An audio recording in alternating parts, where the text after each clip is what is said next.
All right, ladies and gentlemen, we've managed through our technical difficulties, so if you could all take your seat or stand wherever is preferable, we will go ahead and start here.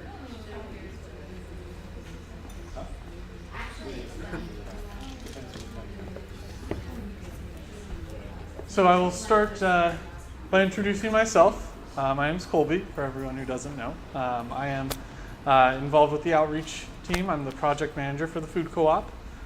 So if you're interacting with someone over email or social media, that's probably me, though that's slowly changing, but for the meantime.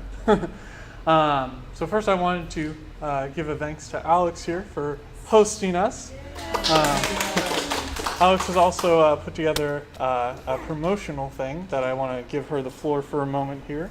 Yeah, so I'm a huge fan of the co-op. If you'd like to stand right there. I'm going to go stand behind the wall and see if you guys can hear me.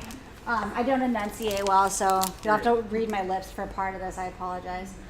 So you guys, I am a huge fan of the Montavilla Food Co-op, so thank you guys for all that you guys have done, because that would be a great asset to the neighborhood or the community as a whole.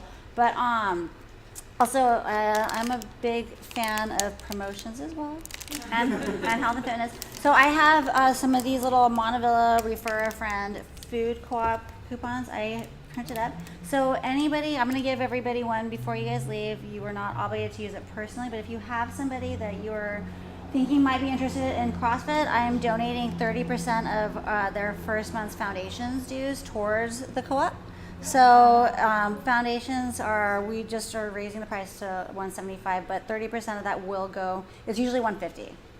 It's an entire 1 month of classes and whatnot, but they will receive 30% of any referrals. And there's a promo code on the card.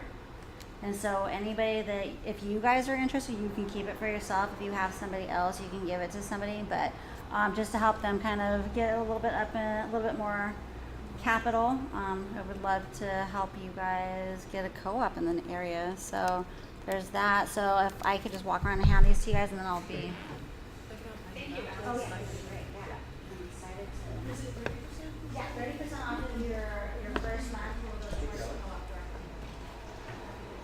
And Alex, if people come here who aren't here today but are watching this recording, and they mention that, I imagine that would apply to them as well. Actually, that's totally fine. I just have I do have limited space. Obviously, this place is not ginormous. But, yeah, so if you have somebody else that you were like, hey, here's our video, here's our promo code, I will have to cap it at about 10. Actually, and I would love, if we get a lot of people for June, because I have this set up for June or July.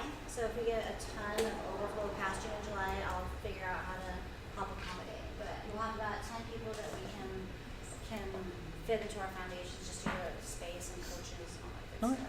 So while supplies last, click the link below. So yeah, thank you again for everyone for coming here. So we're going to have a couple different presenters. We're going to start with Amanda, who is our vice president, former president of the co-op. She's going to talk a little bit about what it's taken to get us to this point, some history of the co-op.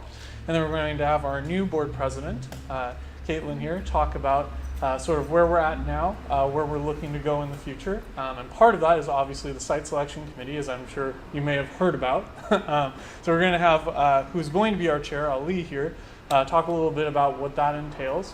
And then we're going to wrap up with me talking a little bit about outreach and how people can get involved, what some more of the details of some of the campaigns and programs we've been doing to get us to this milestone, and what our plan is to get to the next milestone, which is the big one of actually being able to sign a lease and start our capital campaign with members and everything like that. So without further ado, I'll go ahead and turn it over to Amanda here. All right. Thank you, Colby. And I too enjoy cross-promotional opportunities, so I appreciate everything you're doing for us today, Alex, and the opportunity to help us raise a little bit more capital. And I just want to vouch for this gym because I was a member for a while. I'm a little bit delinquent right now. But I initially thought CrossFit was very intimidating. I don't know if you can tell, I'm not built like what I picture a CrossFitter to look like, but this is a really friendly space. Alex is a fantastic coach. It's approachable for everybody, but this is the first time I've been in this space where I haven't thought I will probably be in some pain when I leave. Probably not. I don't know. It depends on the questions you guys lob at me. So what I'm here to do, but thank you again, Alex. Really appreciate it. And encourage you all to sign up. I always get the most boring topics. So like when we need to start talking about numbers and strategic planning and business plans and all of that kind of stuff, that's when they call me and I come in. So I'm going to do that to you all today. It might be a little bit dry, but my goal for the day is to tell you what we've accomplished so far and what our next steps are, so that you can kind of see how we're operating behind the scenes, how we're tying different milestones to our member owner numbers, and why this is such a significant event today and such a major milestone. Obviously, the PowerPoint's going to be a little hard for you guys to see. That's okay. It's mostly texty anyway, so I can just read it. And then also, quick note for the video viewers, there will be a link to all of the slides below, so feel free to open that up and follow along. Yes. Yes, also that. Okay, so who am I? I am the current vice president of the board of directors. I was the president for about 2.5, 3 years prior to this. So I joined the cooperative in about 2013, 2014. I joined the board in 2015, and I was president from about 2015 to 2017. I am very happy to pass the torch to Caitlin, who you all will meet in a moment, and she's fantastic. And now I'm really happy to move down to the vice president level to make that transition a little bit as smooth as we possibly can. During my tenure on the board, we moved from stage 1 to stage 2A, which doesn't mean anything to you guys right now, but hopefully it will in just a moment. So we made significant progress during my almost 3 years at this point on the board, but there's a lot still to do. So what do I mean when I talk about those stages? I mean something that looks like this, which is probably very blurry to you all right now, but it is our development timeline. And what it does, it's created by some national consultants that we've been working with for the past couple of years, and we actually hired them to come in and help us with some strategic planning and some business planning and making sure that we're doing all that we need to do to be able to get to a store and to be successful once our doors actually open. So it's called the 4 and 3 model. There are 4 pillars or cornerstones, thank you Ellen, former board member, and 3 stages. So I'm not going to talk about the pillars today, but I am going to talk about the stages. And these are stages of development. And within each stage, there are certain member milestones, and there are also certain like activity milestones that we have to reach. So I'm going to go through and talk about each of the 3 stages, where we're at, what we did in each of those stages, and where we're at right now in our next steps. So the stages of development are, stage 1 is your organizing level, you're kind of forming and norming a little bit. Stage 2 is your feasibility and planning. You're making sure that the project that you're proposing to do can be successful, and you're planning for that success. And then your final stage 3 is when you have a site, you're building out the site, and you get to open your doors. So we are in the latter stages of stage 2 right now. And I'm a pretty informal presenter, so if you have questions along the lines, please feel free to interrupt me. I'm happy to answer any questions. So stage 1 is organizing. We were in this stage from approximately 2010 to 2015. That's a very long time. The number one question we always get asked as board members is, why is this taking so long? And it's mostly because of this stage. And it's not because that we took an inordinate amount of time. Most co-ops spend the most time at the organizing phase. That's when you go from you go from 0 members to about 300, 350 or something in there.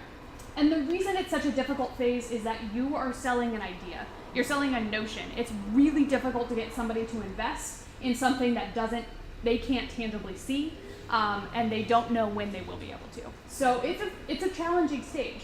But the essential purpose of that stage is to make sure that you have the community support built in, that once you go open a store, you actually do have a customer base. So it took us a long time, but we got there. And the next stages are, you also file for incorporation, and you form a board, and you build financial system. And so it's a lot of organizing and building the infrastructure that you're gonna need in those later stages when you actually do start bringing in money and you actually do want to start looking at specific sites. So we did that. We did that with the help of some national consultants, and I think that that's really key.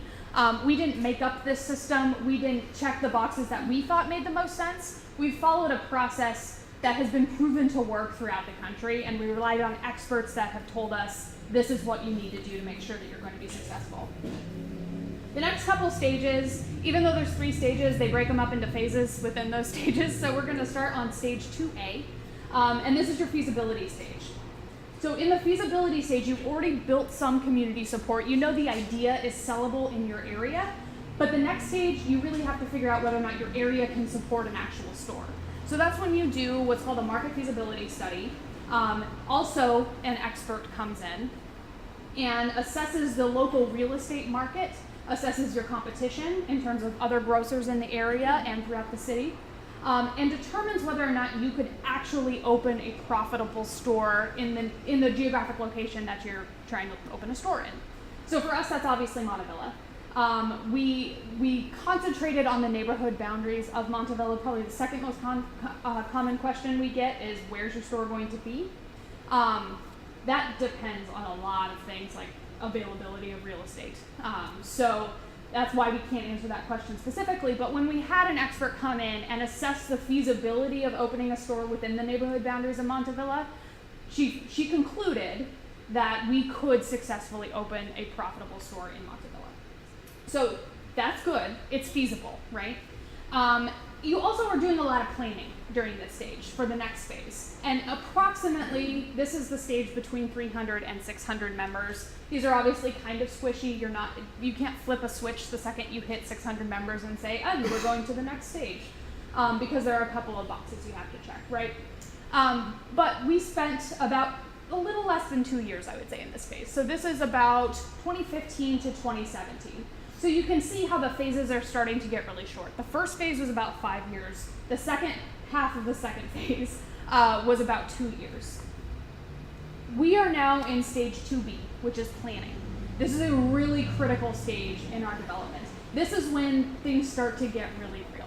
So the first thing that we have to do is form a site selection committee. That is why this event is so important. That is why this is such a major milestone, because it marks the transition from one phase to the next.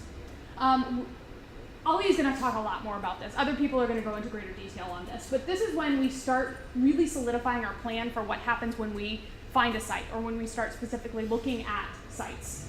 So we need site selection criteria. How big does our store want to be? How much parking should we have? How big should our back room be versus the front retail space? All of those questions, this is when we start to answer them. This is also the stage where we identify a site. So we're probably going to be looking at multiple sites throughout this process. Our market's really tight, so we hope to have the luxury of a couple of options, but it depends on a lot of things that are outside of our control. But within this phase, we do pick a site. We also plan and we sign a lease. So this is the phase where we're signing a lease. We also plan for a capital campaign. We can talk more about that later, but essentially once you have a site, you have to build internal funding from your members. You ask your members for support to open that site. We're going to have a lot more details on that starting to come out because we are planning for that process. You also start looking for somebody to come and manage your store. So really, this is when it gets real. And this is the membership. The membership milestones are about 600 to 850. Again, it depends on a lot of different factors. How expensive the site is probably the main factor that depends on. Obviously, we have zero control over our real estate market here. But approximately 600 to 850 members. So we are well on our way to finish this phase. We hope to finish it within the year. I didn't write that down though, so I just said That might be smart. yeah. So to our viewers at home, that's just Amanda talking. So the next stage is stage 3, and this is when it's not getting real, it is real. We have a site, we have a lease, we've signed a lease with a contingency, we have a lot of members, we have money that has come in through our member loan campaign, we've gone to the bank, we've signed a lease. we've performed a site analysis, meaning if we buy a building, it's very unlikely it's going to be ready-made for our cooperative grocer. So we're going to have to figure out what kind of modifications we'll have to make to the space. That's what I mean by site analysis here. We've launched the capital campaign, and we've finalized external funding. Another question we get often is how are we going to finance this? It's not a small project. It's going to be a mix of funding sources, and that's where we figure out what exactly the mix will be in this phase. So it'll be a mix of funding sources from member loans, from our current capital. So people, when they sign up for memberships, obviously they're paying a fee. So we've been doing our best to save up those fees, and conventional loans. That's about $850 to $1,000. That phase tends to be quite a bit shorter. That's not a 2-year phase. You don't sit on a lease for 2 years. Typically, once you have a building to point to and say, that's going to be our store, that's when a lot of people that have been on the fence start signing up for those member loans. So that tends to happen pretty quickly. And phase, this is apparently split up to B and C, but stage 3BC is construction and opening. So we've done the site analysis, we know what we need to do, this is when we've done that. So we do whatever sort of retrofit we need to do to make it appropriate for a cooperative grocery store. We've finalized our inventory and our suppliers. We are ready to open, we have our general manager, and we open our doors. So this is, we expect to be at about 1,300 members by the time we open our doors. Again, people start signing up once they see, oh, construction is happening on that building right down my street. That's going to be a grocery store. How amazing! I'll sign up now. So about 1,300 members. General milestones, I'll repeat that time and time again. So what's the next phase? Grand opening, Montavilla Food Co-op. So that's where we are. I was asked just to give you all a brief history. I hope that was brief. A brief history of where we've been and where we're going. But I am ready to kick it off to the next speaker, who's Caitlin, right? Yeah. Who is Caitlin, who's going to introduce herself as the new president. If there's any questions for Amanda, because I would ask Amanda the questions that you have rather than asking me. How many members do we have at the moment? Just under 675. Yeah. So we were trucking along. What's our pace right now as far as member drive? I will get a little bit more into that in my presentation. Okay, great. Are we 501c3? Good question. No. So a cooperative structure it's a for-profit structure. The difference between a business for-profit and a cooperative for-profit is that our profits get shared among members. Do we still have a relationship with? We do. Okay. So Sorry to interrupt you, Luby. No, it's okay. With the Northwest.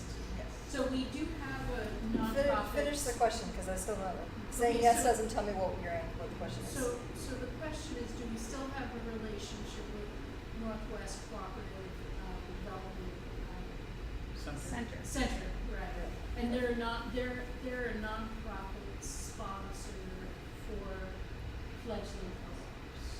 I wouldn't say fledgling, for startup co-ops. So what that enables us to do is we can accept tax-deductible donations. So there is a donation mechanism. So in that case, like, what percentage of capital might come from fundraising? So the fundraising that we do once we have a site wouldn't go through NWCDC. That's a very long acronym. So that it wouldn't be tax-deductible donations. It would be member-owner loans. So I can't remember off the top of my head exactly. It's pretty high. It's like high. 60 to 70% is what experts have told us that we should aim for. I don't understand. So a loan to me is not a donation.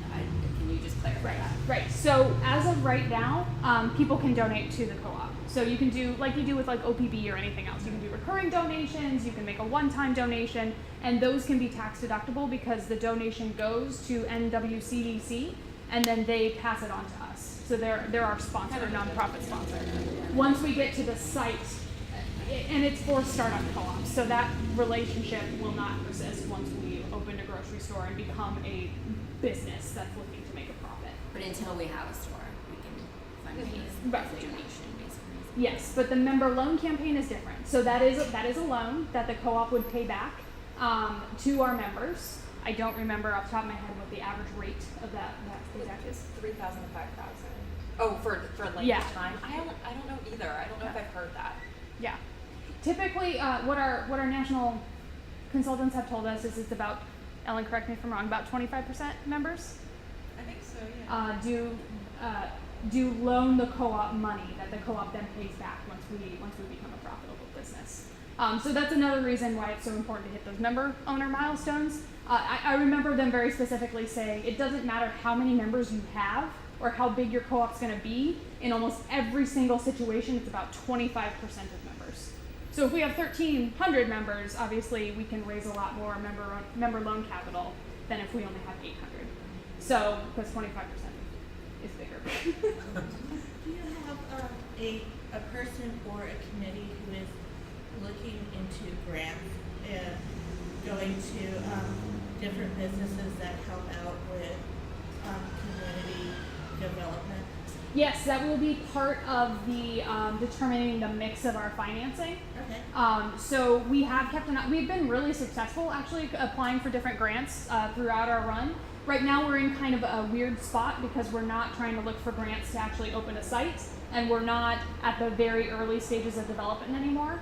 So initially we were really successful because we were early on, and we had large expenses like the market study that could be grant funded from a lot of our national partners. And once we get deeper into the site selection process, I think we'll be looking to identify those opportunities a little bit better. I know that, like with banks and such, that they've helped other community development programs, such as the NIA down in Lentz and such, to build, and they will actually help bring people on to help you with the finances and such, getting that situated. And they also have something that's called community reinvestment dollars that they're federally mandated to. And it's a good place to tap into. Absolutely. So I answered the question in the affirmative that yes, we are going to be exploring that, but I will say we don't have a current volunteer dedicated to that exact task yet because we don't have anybody with that particular skill set or the connections in the community. So if there's anybody out there who would like to help us in that area, it's certainly an area that we could use some help in. So, anything else? All right. Thank you. All right. Thank you all so much for coming here this afternoon. I know it's a lovely day and you might have had other activities that you could have been out doing, so I really appreciate you spending the couple hours with us. I wanted to just give a brief introduction to who I am because I don't know if I've really met a lot of you before. Closer? Okay. Oh, for the video, right. Sorry, I'm gonna have to remember that. So my name is Caitlin Dickinson. I am the newly appointed board president. I also wear a lot of other hats too. And one of the things that I love about being part of the co-op, I love the environmental sustainability aspects. I love the idea of supporting local farmers, keeping money in our local economy. But the thing that I think I love the most is that it gives a chance to create a community. And I don't know about how you feel, but with all the kind of technical aspects of today's world, I feel like a little disconnected from my community these days. So that's one thing that I really love about the co-op. So I just wanted to take a little moment to share who I am, and my hope is that later on this afternoon or in the coming years, I get to really know you as well. So I am actually a Mount Tabor resident, but I consider Montavilla my home. Or my neighborhood community. I am a mother of a 17-month-old son who keeps me very, very busy. I'm also a wife or a partner. I do public health research at OHSU, working on cancer-related studies and COPD projects. I don't even know what else I put on there. I'm a bike commuter. I like to run. I'm really excited. I was talking with Alex. I have never done CrossFit, so I'm going to use the promotional code and check it out.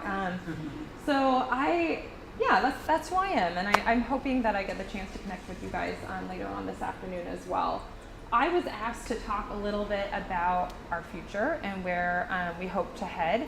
I joined the co-op last year about this time. I joined the board, I think last October was my first official board meeting, and then became president in March. So I still feel pretty new to the co-op, and I'm learning, hopefully pretty quickly. I feel like I'm picking things up. I feel like a little sponge right now.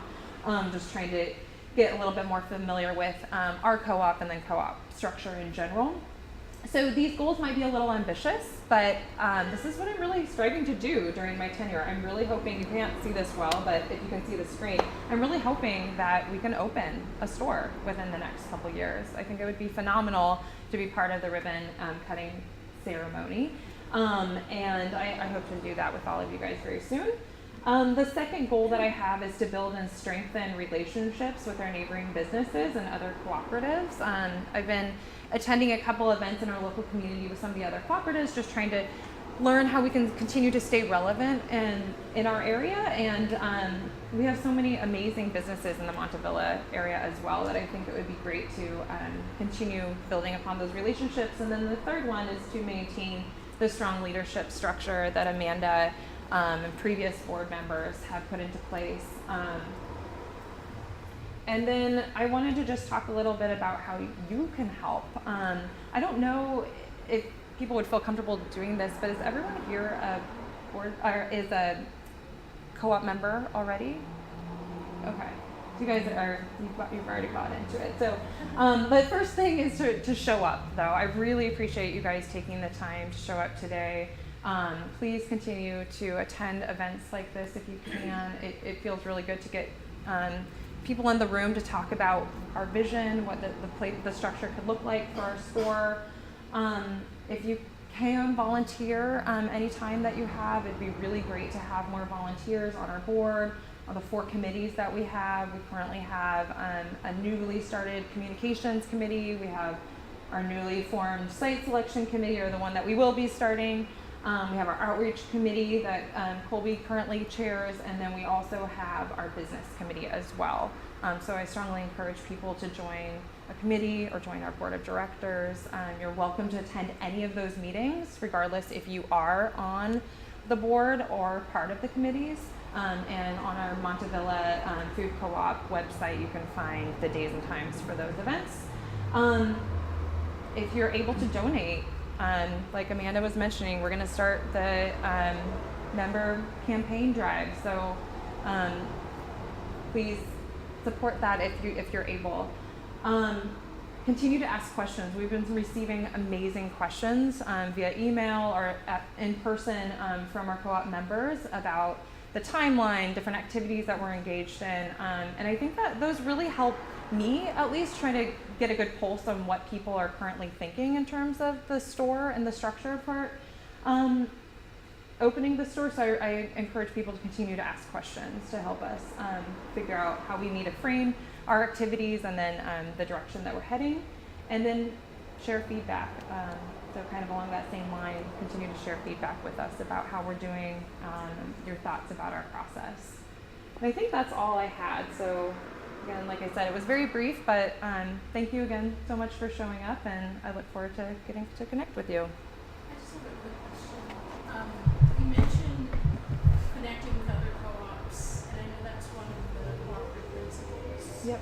And what you said is relevancy, being relevant, and I think that's a little bit of a concern of mine. I don't know if it's a concern of other residents here. Yeah. With so much competition, you know, I'm just going to be really transparent. Yeah. is like opening a co-op a pipe dream? Like, we'll open this store and then everyone will say, oh my God, the prices are too high, or you know, I can't find my favorite whatever, and I'm going back to Fred Meyer's or wherever. You know, I think you touched on a sort of a funny bone, and it might not be the right place to discuss that, but I think the board, if the board isn't talking about that, it would be a really important thing.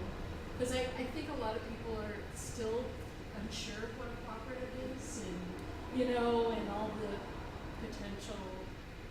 So what struck you to say relevancy, and I guess that's my question. Yeah, that's a phenomenal question. I actually passed along an article to Colby earlier this week about that only 74% of people in the U.S. in general don't know what a co-op is, or what a co-op could mean, or haven't heard the term co-op.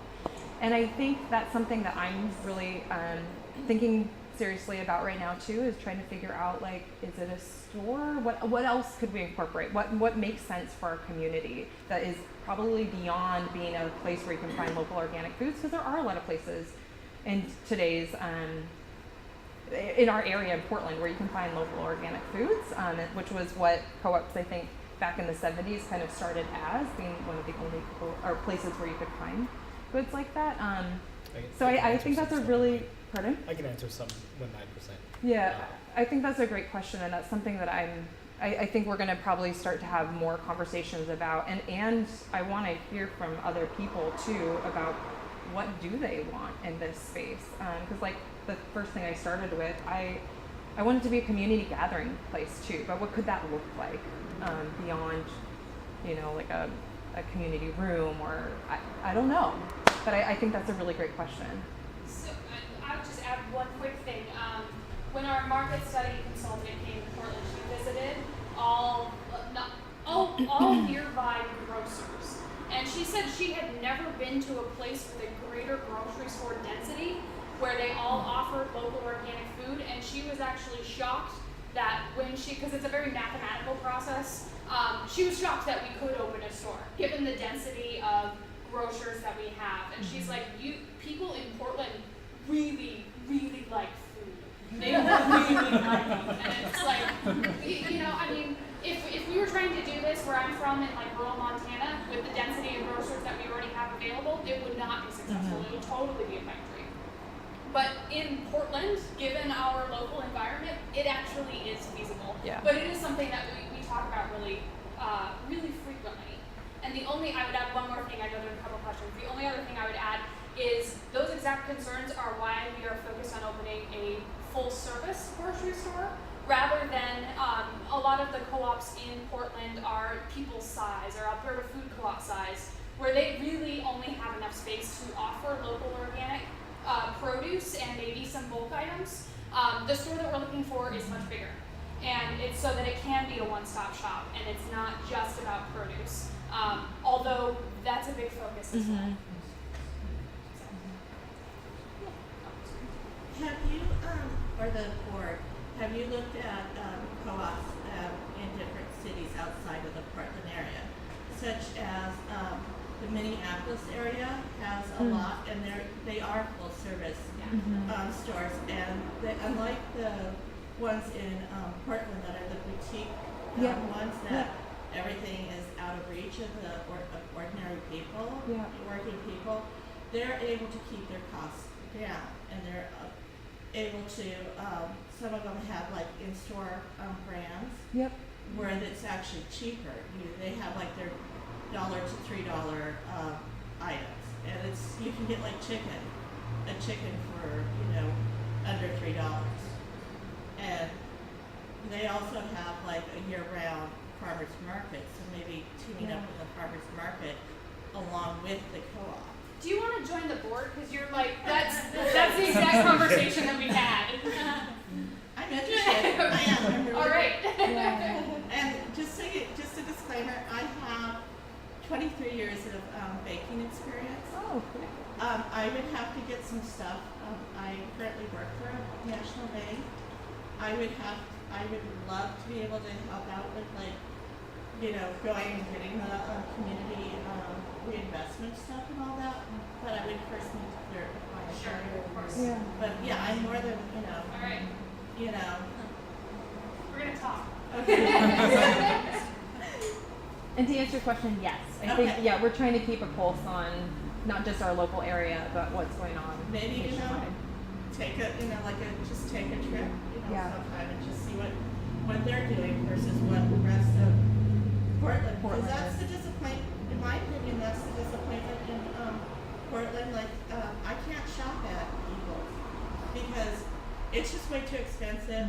And I see a lot of people in this neighborhood who are saying, well, yeah, we get a co-op, but are we actually going to be able to shop at it because of the prices? And they're looking at something like People's, and they're like, I just can't afford it. You know, and we have a food desert here. I'm not trying to steal. Oh, no, No, go for it. Go for it. But even in the 3 years since I've been on the board, I think there's been a really strong shift in the cooperative movement nationally. I think it has a lot to do with the political environment too, but I'm going to leave that aside, put that in the box over there. Where it has gone from just a focus on local and organic to a focus on access and sustainability and serving your community. And I think our co-op has had a similar shift, where when it was first formed at the very beginning, there was a very strong focus on organic. And we haven't lost that focus, but I think we've supplemented that with additional focus on access and actually adding value to your community as a whole, not just the parts of the community that can afford to buy organic. Right, and I think that's where it needs to go. Exactly. And I think Ellen's been a part of that shift. I just want to mention, in terms of being connected to other co-ops, there's a national conference that happens every year for startup groceries in particular. I think a couple of people went this year, a bunch of us went last year. Yeah. So we're hearing what other co-ops are doing, we're getting ideas from the experts who advise on these things. So I think MXC has been really well connected to what the rest of the country is doing. I just don't want to end up, no offense, I just don't want to end up with another boutique co-op, you know. And that's not what the point That's not is. the vision. And that conference is in the Great Lakes region, which for some reason is like the mecca for co-op. Co-op. You have a comment too? Yeah, it's made sense with it's the culture up there, because you got a lot of the Scandinavians up there and such, and it's the weather too. If you're not community minded, you're dying in the winter. It's cold. I lived there for 3 years, so it's cold if you're not helping your neighbor. So to speak, Maybe I had a question. I don't know. to speak before we go into your question, just to speak a little bit more to that. So the conference that Ellen referenced earlier. So this year's iteration of that was actually very close to the Minneapolis-St. Paul area, and Minneapolis-St. Paul, like you're saying, has tons of them. I think there's like over 30 in the Twin Cities, and that's a lot more than we have in Portland, which as a native Portlander is very disappointing to me. I'm a little jealous. And they are, like you're saying, more full service style. And one of the reasons that we have the kind of style that we have here is because they're so old. When you used to open co-ops back when they started, that was the way you opened them. But according to some of the experts we've been talking about earlier who are analyzing in the past 10 years what kind of co-ops succeed when they open, if you do try to open that style, you won't succeed. You have to open a full service style. So the style we are going to go for is definitely going to be larger on the scale of a full service store. And what was your question? Yeah, I want to make a comment and a question. I want to just circle back to what you were talking about in terms of relevance, and I totally hear what everyone here is saying about the sensibilities of a people's co-op. At the end of the day, people's co-op has thrived and they've shifted really well. They're succeeding right next to a New Seasons.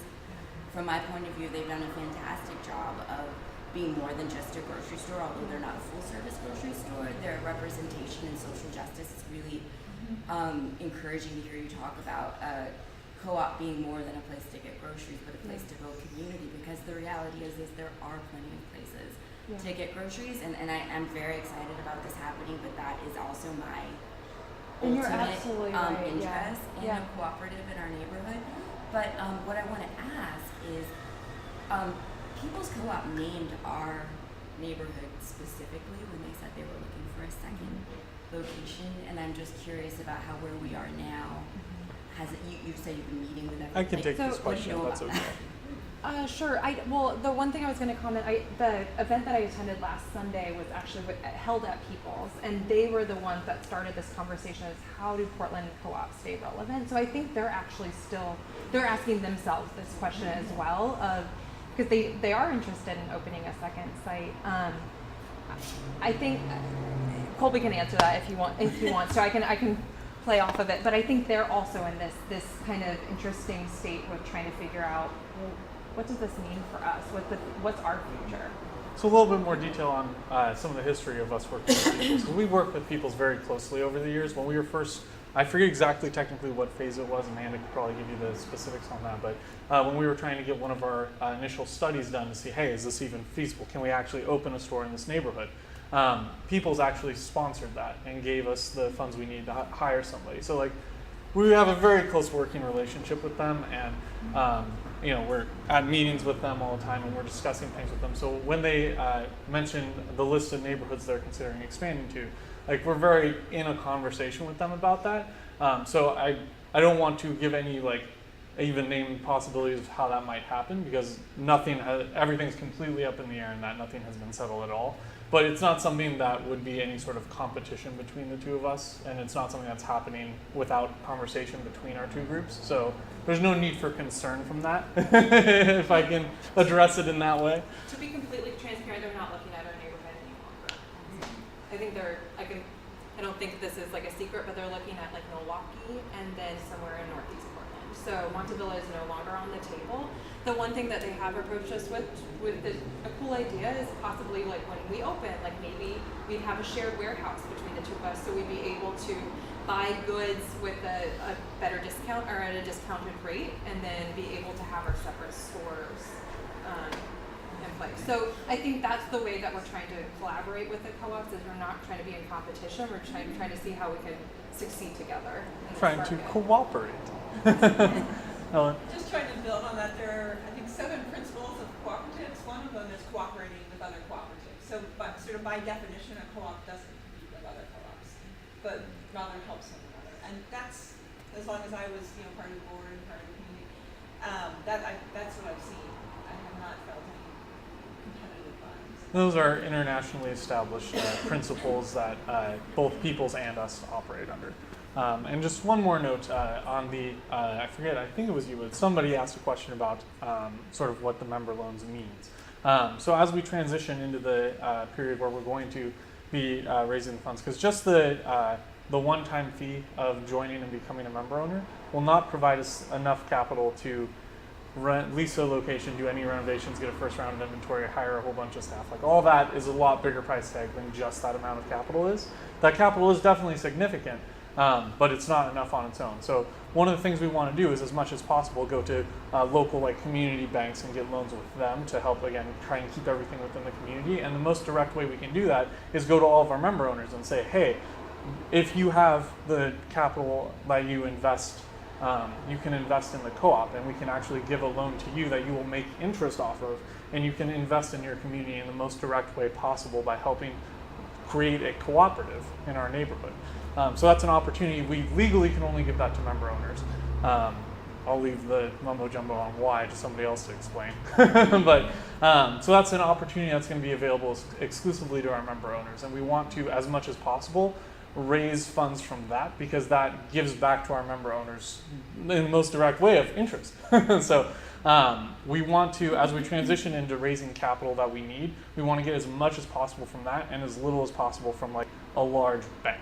If that makes sense. Yeah, I think what I'm curious about is how aggressive we can be with fundraising that isn't any type of loan, like if that's possible, or where that lands on our capital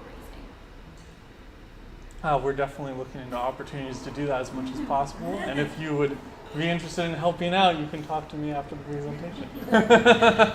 Are there any other questions before we move on to Ali here? Okay, well, without any further ado, go ahead and take the stage, my friend. So, my name's Ali. I am the chairman and director of site selection. I will give you a quick background. I am an economist and I have a finance background, and I've worked in finance. And I used to work for Fred Meyer, and now I work for Berkshire Hathaway Duracell. So, anytime I buy a Duracell battery from Fred Meyer, that's the business I manage now. So a couple months ago, there we go, I approached them to see where they were in site selection, and I wanted to come talk to them about being the person to get that to happen. A lot of my job, my permanent job, is understanding layouts and design and how to sell product. And so what I'm in the phase right now is I'm kind of in the recruiting phase. I'm looking for certain talents and skills that I know that will kind of help me work and get this to really happen. So let's first talk about it. We have criteria set on what is important. First thing, it's got to be Montavilla. The geographic boundaries of Montavilla, from up to Division to 205 to 84, we have very defined geography. Next thing is we want it to be a high traffic area. We want a lot of people to just kind of walk by. And a lot of times when you're looking at mapping data, it's telling you that this is a really high point of traffic. But there's also a lot of events that aren't really calculated, or they just kind of happen, that we also want to discover, where there are kind of hot spots in the neighborhood that get attention, like the Montavilla Brew. Every couple weeks they have the Mexican food truck come. These kind of areas will really understand high traffic areas, but also areas that really just get a spur of people coming in. Next thing is adequate parking is important for the site. There are a lot of families that have to drive to pick groceries, and they need a lot of groceries, and it really just makes it a good consumer need that it has parking. But depending on where it's located, it's also going to have a walking aspect. One thing that's important to me, and is like really truly the competitive advantage of why you wouldn't shop at Fred Meyer and why you might not shop at Winco, is because you truly have to drive there. There isn't really anything particularly walkable from most people's houses for a full service grocery store unless you're living close to Fred Meyer. So when you think about a site, like that's the real competitive niche you have, is the ability to walk. If you're out of something and you just need to pick up 2 items, that is where you're going to shop. So one thing that's really a foundation for the co-op is we want to limit displacement. We don't want to put a grocery store next to another grocery store and steal share or steal sales from them. The way Montavilla is, the way Portland is, there's really enough revenue for everyone. You can have a very highly competitive market, but everyone can do well. It's not the kind of place where you're stealing share. There's just a lot of need for food, and there just isn't as much supply. So we've also discussed about when we're picking a building, what are we picking? Are we going to build a building? Are we going to modify a building? And the truth is, it's really expensive to buy land, build a building. If you've noticed, like in the last 5 years, the price of homes have doubled. That's like about a 17% annualized compounding growth rate. And commercial real estate's even more expensive. So as a way to kind of reduce the amount of capital and refocus on what the site and the business should look like, remodeling an existing building is critical. So, the next thing. So there's so many factors going on. And kind of the guidance that I have when I'm looking at it is, I'm looking at what the co-op needs, what the co-op wants, and where that intersects with affordability and feasibility. A lot of times we could have a couple $1 million to spend, but there might not be real estate available. So the challenge is, where do you balance your needs, your wants, your affordability, and your feasibility to get what you need? And that's really going to be the determining factor of where the site will be. What's available, how much money we have, what are the key critical needs that the community wants, and what are the wants that we might have to trade off on. So all this time is really spent, and you should look at it as an investment. I don't know how many people can see this, but I often use this at work, and it's talking about the runner Bolt. So in the last Olympics, he won, 9 gold medals. And so he ran for about 115 seconds, and he made $119 million, right? So then they average it out and they say, hey, he's making about $1 million a second. What a fantastic wage. But the truth is, it's taken him 20 years to get there. And so when you kind of divide out like how much commitment, that's the real investment. And so this takes time, and as they've been working for many years, you want to do it right.